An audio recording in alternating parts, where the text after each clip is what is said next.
ஒரு மனிதன் எப்போ பலகீனமாகிறான்னா, நிரந்தரமாக தன்னோடு இருக்கக்கூடிய உறவுன்னு நினைக்கக்கூடிய எல்லோரும் அவனை விட்டு பிரிந்து போய்கொண்டே இருக்கும் போதுதான்.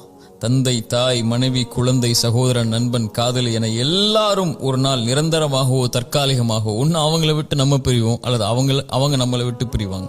இந்த ரெண்டு பிரிவும் ஏற்பட்டு ஒரு நாள் யாரும் இல்லாத வெறுமையின் வாழ்வு எல்லோருக்கும் வரும்.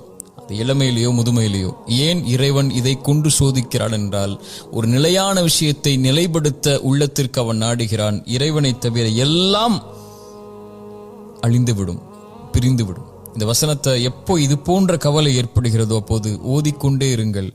குல்லு மன் அலைஹா ஃபான் வயப்கா வஜ்ஹு ரப்பிக துல் ஜலாலி வல் இக்ராம்.